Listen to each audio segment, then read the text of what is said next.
สวัสดีทุกคนน้องกลับมาวิดีโอนี้ก็คือเป็นตอนที่2ของการเรียนภาษาอังกฤษเริ่มจากศูนย์นั่นเองในวิดีโอนี้ข้อจะสอนก็คือการออกเสียงคำศัพท์ที่ลงท้ายด้วย s es และก็ ed เนาะอันนี้ถือว่านักเรียนเรายังมีปัญหาฉะนั้นค่อยๆไปนำกันอาจจะออกเสียงนั้นก็ไปติดตามกันเลยคืออันนี้เขาเริ่มจากคำศัพท์ที่ลงท้ายด้วย s โอเคลงท้ายด้วย s คือ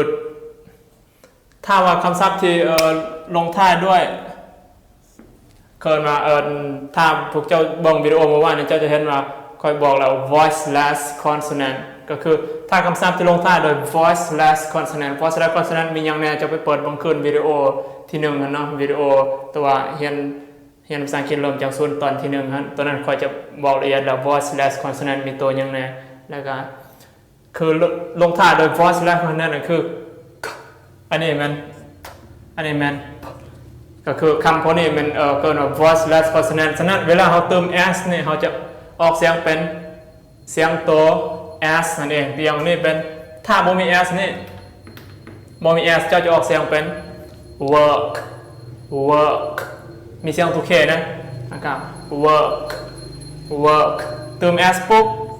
เสียงออกเสียง s works เนี่ยถือแล้วบอกลองออกเสียงนำกัน works สุดยอดหลายอันนี้ปกติถ้าบ่มีอันนี้ออกเสียงเป็น put มี s เข้าไปเป็น puts เห็นบอกอันนี้เป็นถ้าบ่มี s เป็น hope เวลาเติม s เข้าไปเป็น hopes ฉะนั้นทุกๆคำที่มันลงท้ายด้วยvoiceless consonant คือพยัญชนะที่บ่มีเสียงมีอย่างแน่ไปเปิดบังคืนคลิปเมื่อวานนะตอนทำอิฐตอนที่1ฮะคือมันเวลาเราเติม s จะออกเสียงเป็นก็คือ hopes puts works เนี่ยแล้วต่อไปเราเติม s ใส่พวกคำที่ลงท้ายด้วย voice consonant มีอย่างแน่ไปเปิดบังคืนตอนที่1หรือตอนที่1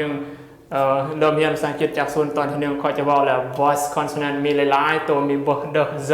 โอเคคือเวลาเราเติม s จะออกเสียงเป็นเสียง z ก็คือ z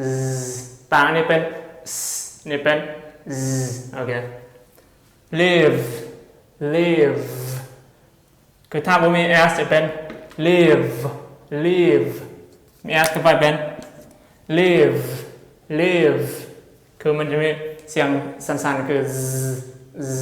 เถื่อนอยู่ข้อนี้ begins shows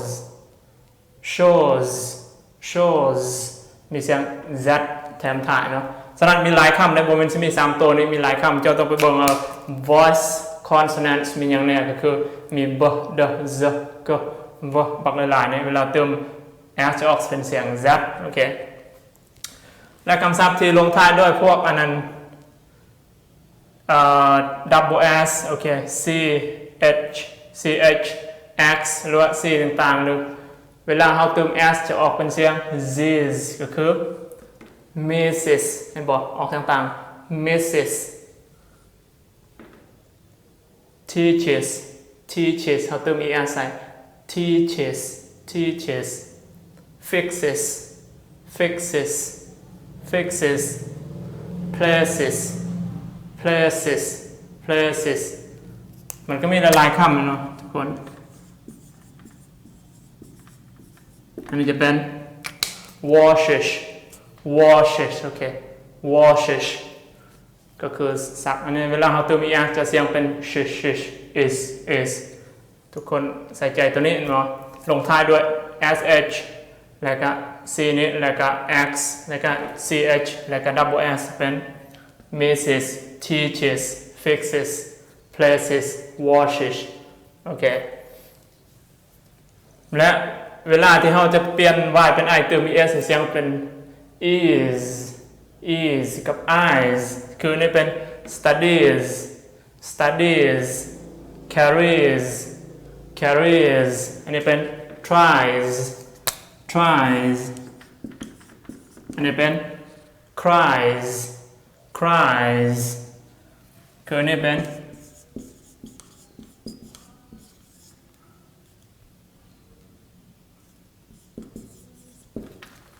อันนี้เป็น countries countries trees นี่จ้ะโอเคต่อไปเอาไปเราคำศัพท์ที่ลงท้ายด้วย ed ลงท้ายด้วย ed นี้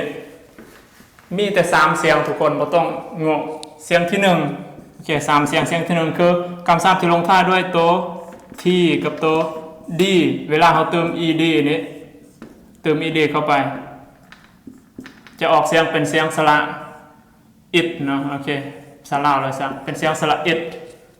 เป็นเสียงสระ it บ่ว่าจะเป็นกลางประโยคท้ายประโยคออกเป็น it หมดเลยตัวอย่าง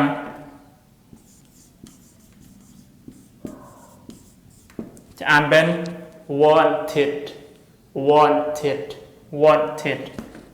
ลงท้ายด้วยตัว d เป็น needed needed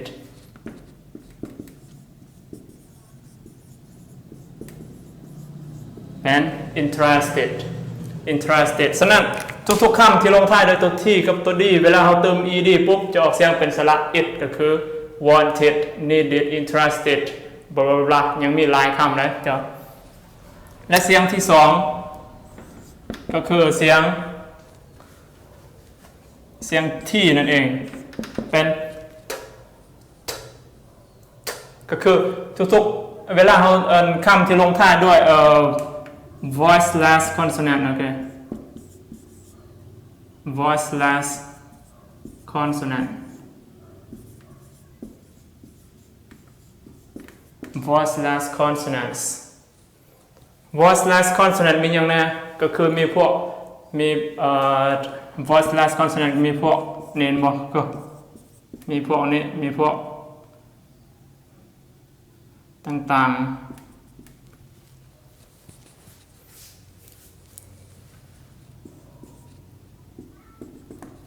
voiceless consonant เขาอยากพูดมีอย่างในละเอียดก็กลับไปเบิ่งคืนตอนที่1ค่อยได้เมื่อวานนี้ค่อยได้ตัวมันเป็นตารางนะตารางเบื้องซ้ายมือจะเป็น voiceless consonant เบื้องขวามือจะเป็น voice consonant มีอย่างไรเวลาเขาเติม ed หลัง voiceless consonant จะออกเสียงเป็นก็คือตัวที่นี้อย่างนี้เป็น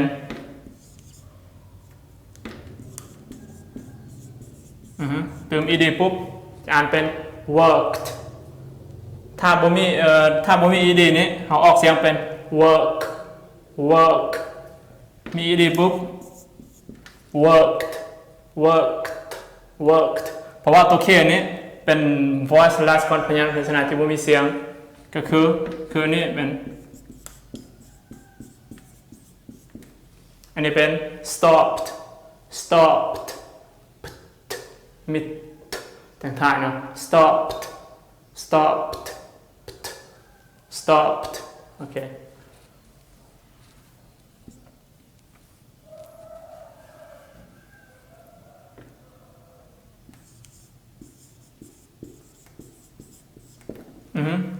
อันนี้เป็น worst worst worst worst worst ฉะนั้นทุกคนเวลาเขาทุกคนต้องพูดอันนี้นะ voiceless consonants นี่มีอย่างแน่เวลาเขาเติม ed จะออกเป็นโอเคและที่เหลือเป็นคำศัพท์ที่ลงท้ายด้วยvoice consonant voice consonant กลับไปบนขึ้นตารางมีหลายๆบ่เด้อตอนนั้นจะกอกเป็นเสียงเป็นเด้อเสียงที่3ออกเป็นเด้ออย่างนี้เป็นshowed โอเคเสียงตัวนี้คือ showed